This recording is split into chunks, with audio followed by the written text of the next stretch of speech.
माँ बाप को तुम दोनों क्या समझते हो? घर का नौकर? तूने अपनी बीबी को सर चढ़ा रखा है। अरे मैं उस चुड़ैल को समझा समझा के थक गया हूँ यार। तू बता मैं क्या करूँ यार? ज्यादा कुछ बोलता हूँ तो घर छोड़ने की बात करती है वो चली गई तो उसके घर वालों के सामने मुझे हाथ पैर जोड़ना पड़ता है। कब तक इस जिल्लत उठाऊंगा मैं? यार मम्मी डैडी घर छोड़कर चले गए हैं, मैं कितना तड़प रहा हूँ उनके लिए यार। आज मेरी बीवी की वजह से मेरे माँ बाप दर दर की ठोकरें खा रहे हैं।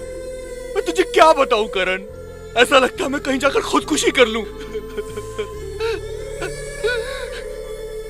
हमें जन्म देकर पाल पोस कर बड़ा करने वाले देवी देवता को घर से निकाल देते हैं। पैसा, बीबी, ऐशो आराम ही आजकल हम लोगों का स्वार्थ बन चुका है। लानत है। ये भी कोई जिंदगी है? मैं बहुत मजबूर हो गया हूँ यार, तुझको बता नहीं सकता।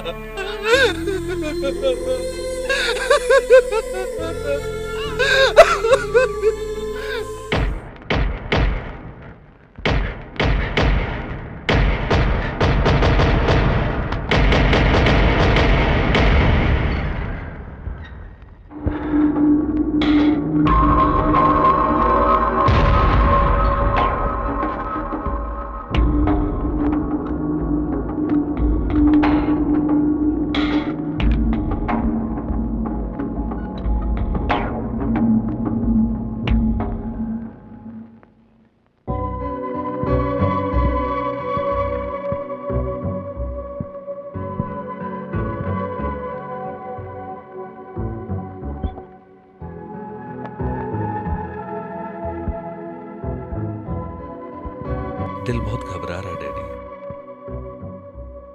मैं शादी के बारे में सोचता हूं तो हाथ पैर कांपने लगते हैं।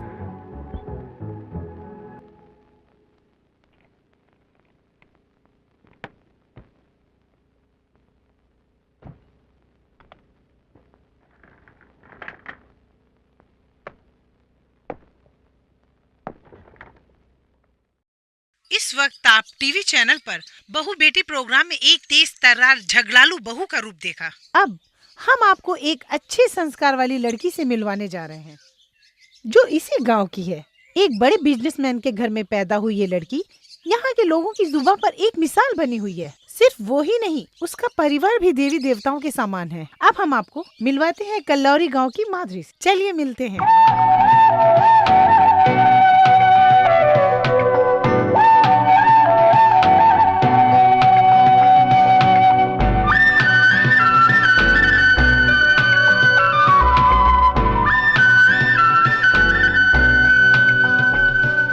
नमस्ते माधुरी। नमस्ते। इस घर की बेटी की तरफ से आपका स्वागत है। माधुरी, 10 सालों के बाद आप क्या बनोगी? अपने बच्चों के लिए एक अच्छी माँ बनना चाहूंगी। मैं अपने पति के लिए एक अच्छी पत्नी साबित होना चाहूंगी। अपने सास ससुर को अपने माता पिता से भी बढ़कर समझूंगी। ससुराल में सबके लिए मैं प्यारी बहू बनकर दिखाऊंगी। तुम 21वीं सदी की पढ़ी लिखी लड़की होकर भी सब रिश्तों को समझती हो, ये बहुत अच्छी बात है।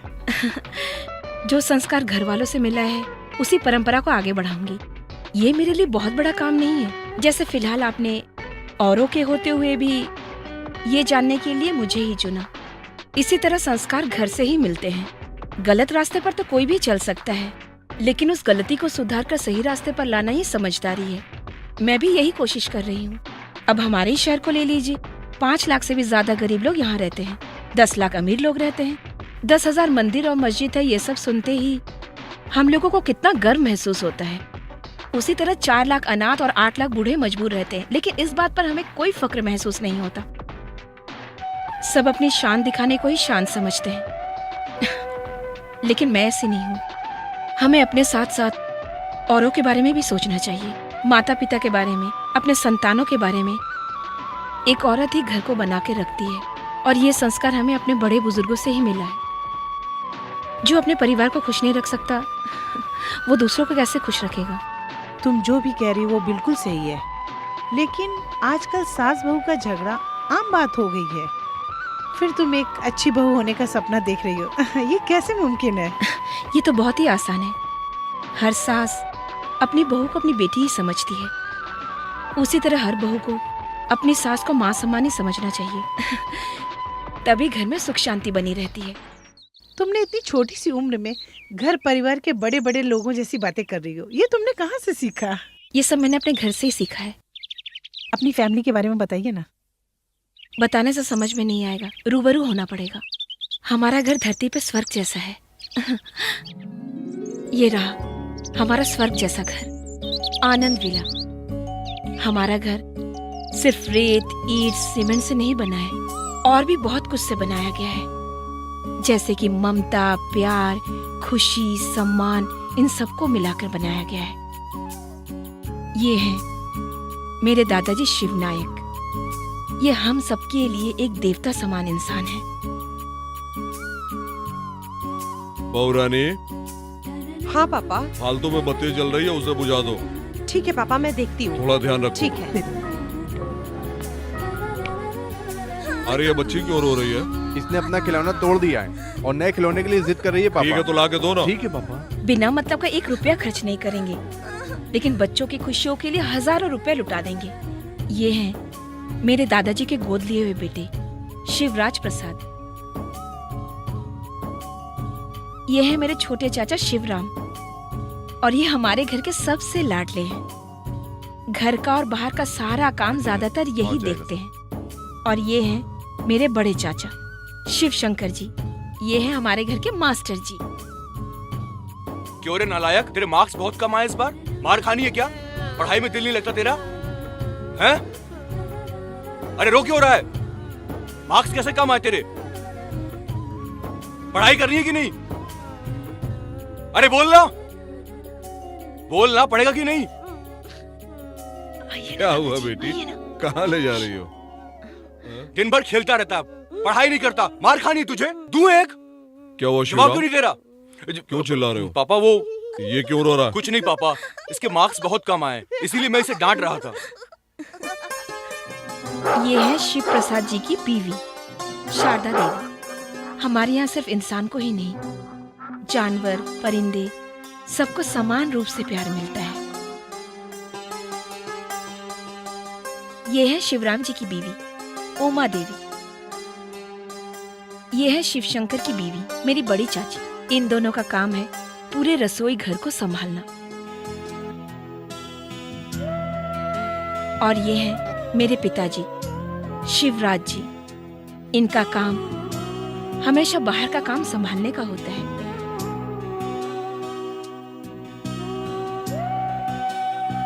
और ये है मेरी माँ, घर की मालकिन। इतनी सुशील है कि इनकी संगत में हर औरत हीरा बन जाए। 5 रुपए से लेके 5 करोड़ तक सारा पैसा और हिसाब किताब मेरी माँ ही देखती हम है। लोग चलते हैं। इस जन्नत के खजाने की चाबी इनके पास ही रहती है।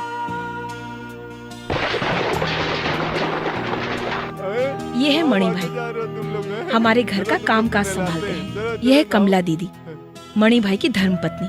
हमारे घर में इन्हें कभी नौकर की तरह नहीं रखा गया, घर के सदस्य की तरह ही रखा है।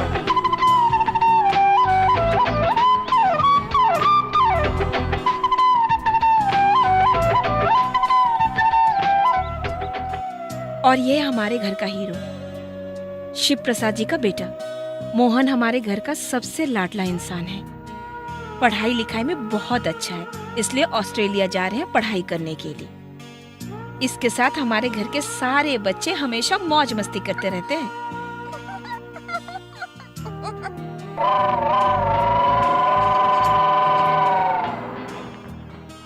और ये है मेरे बड़े दादा, दादाजी के बड़े भाई साहब शिव भोला जी।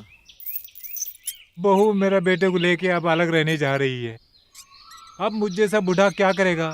अब कुछ भी मेरा समझ में नहीं आ रहा वो है। होगा, हम लोग हैं ना, क्यों डर रहे हो? नमस्ते बेटी, कैसी हो? चाहे गरीब से गरीब इंसान हो या अमीर से अमीर इंसान, हमारे घर से कोई भूखा नहीं जाता। हाँ अल्लाह हाफ़िज़। नमस्ते। कैसी हो बेटा? ठीक हो? क्या करूं अभी मैं? ए आओ बच्चों, कैसे हो तुम लोग? जाओ जाओ जाके क्यों रहो, जाओ चलो चलो चलो चलो। क्या बताऊं शिवा, यहाँ आने के बाद मेरा दिल भाग भाग हो जाता है। सबके लिए माँ की गोद में जन्नत होती है, लेकिन हमारे यहाँ दादाजी के गोद में जन्नत है। वो हमारे घर के सबसे यही है मेरा परिवार। पसंद आया? पसंद आया, बहुत पसंद आया। हाँ हाँ, तो अब क्या प्रॉब्लम है? पसंद आ गई ना तेरे को, तो ये बात जाके अपने माँ बाप को बता दे। अगर मैं माँ बाप से जाके कह दूं, फिर वो जाके बात कर ले, तब लड़की के घर वाले आनाकानी करके इस बात को टाल दे, तो मिलने से भी गई, सपने से भी गई। ए, तुझे पता है ना, वो सिर्फ मेरे लिए इस दुनिया में आई है, और वो मुझे जरूर मिलेगी। वो कैसे? देखो यार, वो मुझे पसंद है।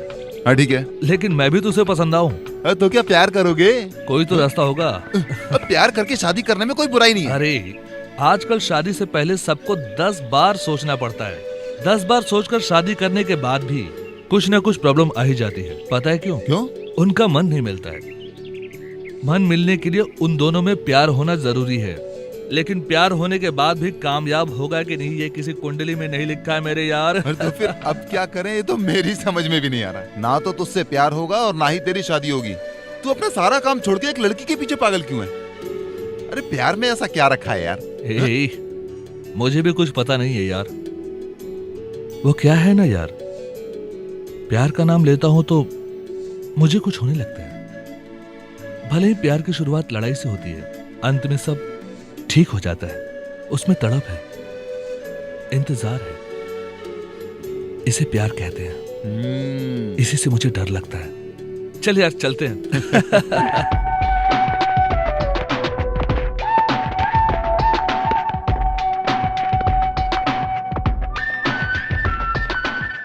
देख, तू तो माँ बाप से अपनी ये बात बताने वाला नहीं है, तो फिर तू अब क्या करेगा? उसके दिल में मेरे लिए क्या है, यही जानने के लिए निकल पड़ा हूँ।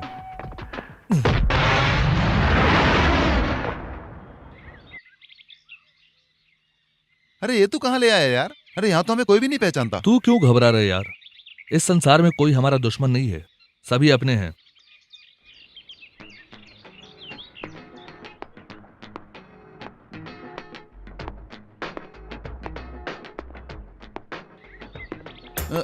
सुनिए।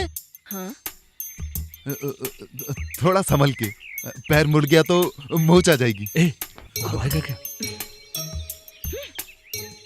ए, चुप रहना। हाँ, क्या यार? मैं तो यही फिल्म बना रहा था यार।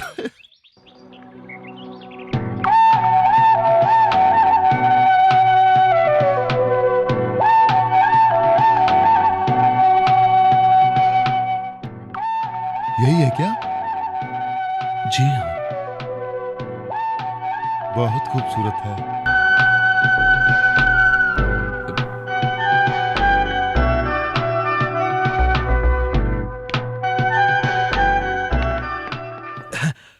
नमस्ते जी, मेरा नाम करण है। मैं चेन्नई से आया हूँ। मैं तुमसे ही मिलने आया हूँ। मुझे तुमसे 1 मिनट बात करनी है। देखा ना, तुम ना गुस्से में भी बहुत अच्छी लगती हो, बिल्कुल संगे मरमर की मूरत जैसी।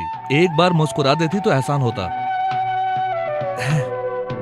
सुनिए, 1 दिन ही सही, 4 दिन ही सही, या फिर 40 दिन ही सही, तुमसे 1 मिनट बात किए बगैर मैं जाने वाला नहीं हूं। योहू।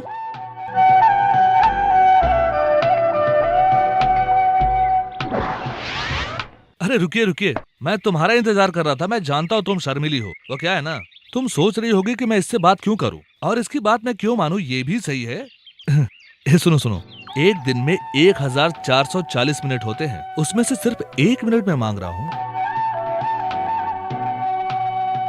हाँ, सोचा होगा, मुझे सिर्फ 1 ही मिनट चाहिए, वरना मुझे चैन नहीं मिलेगा। नहीं तो रात भर मुझे नींद नहीं आएगी, करवटें बदलता रह जाऊंगा। मैं तुमसे 1 मिनट बात किए बगैर यहां से जाने वाला नहीं हूं।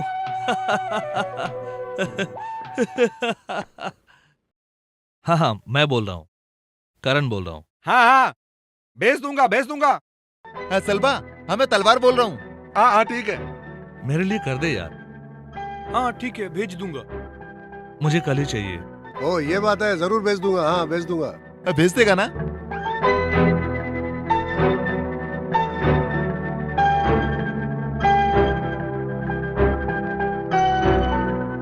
माधुरी बेटा, तुम्हारे लिए चिट्ठी आई है बेटा। उसे लेटर बॉक्स में डाल दो, मैं देख लूंगी। एक होता तो मैं पेटी में डाल देता, गाड़ी भर कर आई है, खुद आके देख लो।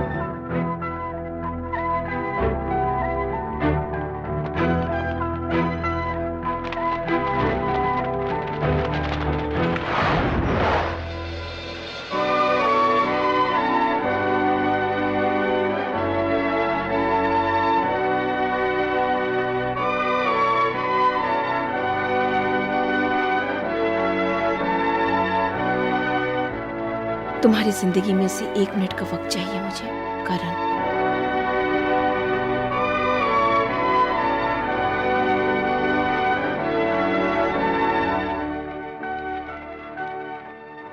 तुम्हारी जिंदगी में से 1 मिनट का वक्त चाहिए मुझे, करण। इसमें भी वही लिखा है।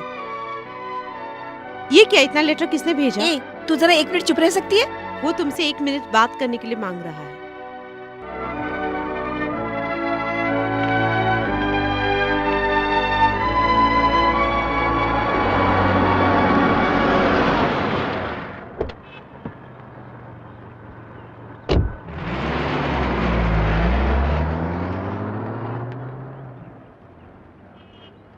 पहले तो मिलने की उम्मीद थी, अब वो भी गई। अब तू मेरा बात मानेगा? देख, तू ये सब घर पे बता दे अपने, नहीं तो एक दिन तू विलन बन जाएगा। तू ही क्या, मैं भी अभी नाउम्मीद हो गया हूँ। अरे हम लोग तो अपना वजन कम करने के लिए दौड़ रहे हैं, लेकिन ये किस लिए दौड़ रहा है? ऐसे गैस ट्रैवल हो गया इसलिए दौड़ रहा है। रुको, तुम लोग क्या बड़बड़ाए जा रहे हो? फोड़ के रख दूंगा। देखा, मैंने कहा था ना।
देख तलवार, जल्दी आ। क्या है? ये देख यार, इस घर के अंदर जाना उतना आसान नहीं है, इसके लिए कुछ करना होगा। ये तू क्या कह रहा है? वहां हमें कीला ठोकने के लिए भी इजाजत नहीं मिलेगी, कुछ करना तो दूर की बात है। 1 मिनट। क्या ढूंढ रहा है? कोयम्बतूर में सबसे अच्छा इंटीरियर किस घर में है, मैं यही देख रहा हूं। ये देख, बहुत बढ़िया है। किसका है? अरे यार, हाँ?